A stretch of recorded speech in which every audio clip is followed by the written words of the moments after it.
Hey, what's up, team? Charles from CrossFit Koinonia. Got a review, kind of an overview. My experience with Hyrox. Did the Hyrox event in Dallas, Texas on November 23rd with Trey, with my older son. We did a men's double event. So wanted to share with you what a first-hand account of the experience is like so that you have a better idea of what to expect and decide if you want to jump in on the Hyrox race that's coming to Atlanta on April 26th. So with that, I'm just going to kind of walk through our overall experience and hopefully answer any questions and give you a better idea of what to expect, particularly if you're doing the doubles event, but also talk to the relay and the individual. So with that, let's talk about signing up. So Trey and I signed up well in advance, although because of some scheduling stuff, we weren't 100% sure that it was going to work out from a schedule perspective, so we didn't what Hyrox calls personalize our tickets until very close to the last minute. That meant that we did not get a heat assignment with the rest of the folks. So we knew the day of the competition, November 23rd, and we knew the general windows because we knew men's doubles were going to run between start times between 10:20 in the morning and 11:50 in the morning, something like that. So we knew we'd be in there, but we didn't actually get our actual heat start time until a day or so before the race. But that was on us because we didn't personalize the tickets in a normal timeline. We'll do that next time, but just kind of as a heads up, after you buy your tickets, after you purchase the tickets for the event, you do need to go on as soon as you're 100% sure about your schedule and stuff. Go on and personalize those tickets so that you get in the heat list and you have your heat. So they assign the heats and they announce that middle of the week before the event, so that you can make your plans as to when you're going to go to breakfast, stuff like that.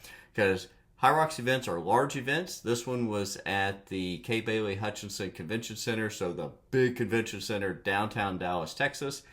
There's thousands and thousands of people doing it, so they ran heats from 7 or 7:30 in the morning all the way up to 10 o'clock Saturday night. So with that, sign up early and get your ticket personalized so that you can know your heat assignment as early as possible. So with that, our event was on November 23rd. I drove out to Texas on November 22nd on Friday. Got there, both if you're doing the doubles, both of you have to be there to do check-in. Trey was not there yet, so I couldn't do check-in. I did go by the event location, the convention center. Just kind of walked around, checked it out, saw what it looked like, familiarized myself with where parking was and all that kind of good stuff. So that was Friday afternoon. Several of us, we went to dinner with Caitlin Joy and her family on Friday night downtown Dallas. That was a lot of fun. Then Saturday, our heat time was 10:40 or 11:40. Anyway, sometime late morning. So that let us check out of the hotel, get a good breakfast, and be properly hydrated, fueled, and everything for our event. So we got there probably 9 o'clock, a little before 9 o'clock in the morning. Gave us time to walk around a little bit. They do a really nice job of getting the check-in. So you check in 90 minutes before your heat time. So we knew what time our heat was. That let us get in line. There was a long line for checking in, but it moved really quick. So it wasn't really a big deal. It kind of looked like it was going to be a big deal, but it wasn't because they had so many people checking folks in. So you check in, they write your heat number or your bib number on your arm, on your forearm, with a magic marker, and you get all your stuff that you need. Once we were checked in, we went and did a little walking around. Checked the place out. We, of course, had to get a t-shirt, so I got a nice Hyrox Dallas t-shirt because you can't do an event without getting a t-shirt because that's what it's mainly about, right? So got the t-shirt. They have a really good bag check system. So once we had all of our stuff, we had taken some stuff in with us. Once we were ready to go to the warm-up area, really efficient bag check, which is super nice because it makes it very easy to manage all of your stuff that you have. So we did the bag check, and then went to the warm-up area. So they have a really nice warm-up area, lots of equipment, lots of space. It gives you a good chance to push the sleds, pull the sleds, get on a rower, get on a ski erg, do some lunges with the sandbag, do all the different movements that you're going to have during the actual race and get fully warmed up. Much appreciated on that, that they have a good warm-up area. Been to some competitions where the warm-up area is not so great or just not much equipment. This, no shortage of space or equipment. Really well done. From the warm-up area, a few minutes before your heat time, like 10 minutes before your heat time, you go into a little chute, and that puts you in this great big inflatable Red Bull starting chute.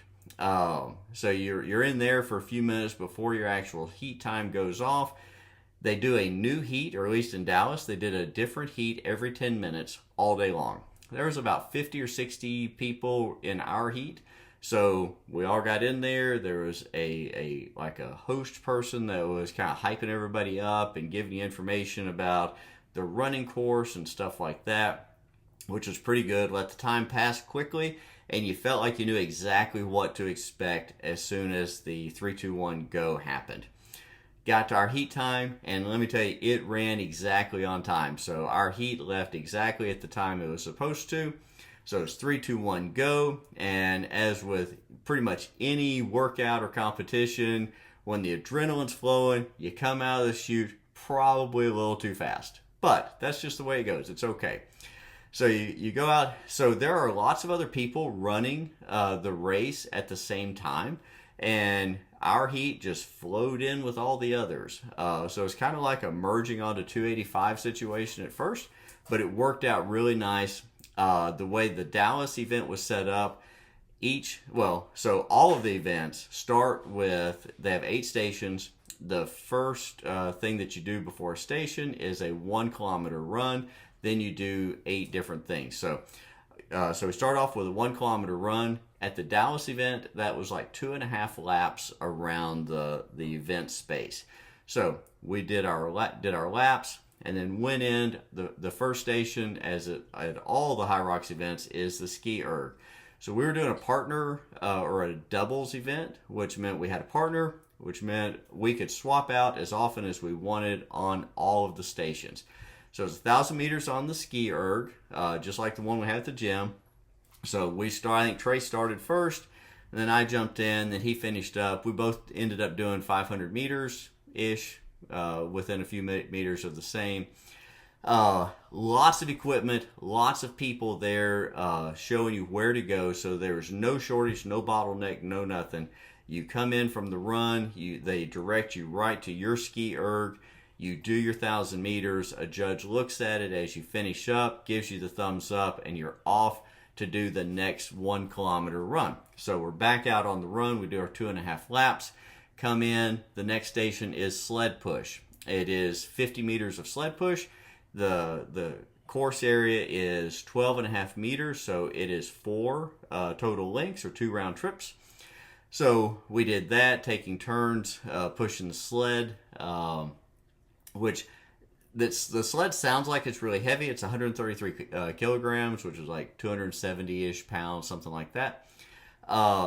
It's not as heavy as it sounds. They have full-length runners on the sleds, and it's on an artificial turf type of surface, so it slides better than a lot of sleds like the sled that we have at the gym, or the sleds that we have at the gym on grass are a whole lot more challenging for the same weight. So sounds like a lot. It's very doable. So we did the sled push, back out on a 1 kilometer run. So I will say that they have hydration stations as you come in from the run and as you go out for the next run. So lots of water places, lots of Powerade I think they had, and they also had a Red Bull where you could get cups of Red Bull. I'm not a Red Bull person, but some people were jumping in on that as well. So you don't have to worry about taking a water bottle with you or managing anything like that, because they have all of that set up and it's very convenient. So right as you're heading out for a run or coming back in, you can hydrate up and be back on the course and stay hydrated throughout the thing. Because it's an hour to an hour and a half for most people for the total event. So anyway, did the sled push, back out, another kilometer of run. We come in, the next is the sled pull, another 50 meters. So this is pulling with a rope. Really set up well again, directing to exactly where to go. So went really smooth. Back out for another run. Come in, 4 stations to burpee broad jumps. That's 80 meters of burpee broad jumps. So the way they had it set up, it was like a U shape. So you went all the way down, made a 180 degree turn, like around a U, and then came back. So we took turns on that. I think each one of us maybe did 8 to 10 burpee broad jumps, and we would tag out. There's a particular standard for it. It's very easy to meet the standard as long as you pay attention to what you're doing. It's where your hands go, stuff like that. The surface again was like an indoor-outdoor carpet, artificial turf, no infill for those that have spent time on artificial turf. This is not an infill thing, so you don't have to worry about that. Really nice surface that they have set up in the convention center for this part. I will say, because there's a lot of people running this, and by the 4th station, you're sweating pretty good, even though it is chilly in there. The artificial turf was a little bit wet when you'd go down to the bottom from where everybody else was doing it. But that's all right. I contributed a little bit of sweat to it as well. Worked out good. So we do the burpee broad jumps. For us, that was probably the station where our heart rate spiked the most as we headed out on the 1 kilometer run after the burpee broad jumps. Trey looked over and goes, "Hey man, what's your heart rate?" I looked at my watch and I was like, "Yeah, it's pretty much maxed out." So we took that next run a little bit easier so that we could recover just a little bit from the burpee broad jumps. Come back in from that, station number 5. So at this point, you're over you're past halfway, which is a pretty cool feeling. Then you've got rowing, 1,000 meters on the rower, which for those of us that are working out, doing CrossFit regularly, 1,000 meters on the rower is not a huge task. And the key on this one, at least for me, was to pace it and not go all out. Because for me, the difference between like a 158 pace and a 148 pace, even though it's only 10 seconds, it is a massive difference in how it feels. So I kept things under control. Trey went harder than I did, but still we were off the rower in a little under 4 minutes for the total for the 1,000 meters, which I thought was a pretty good time. Comparing us to the others around us, we got off the rower a little bit faster than most of the folks around us. We really gained some ground on the burpee broad jumps as well. So anyway, we did the row. We're off the row, back on the next kilometer run.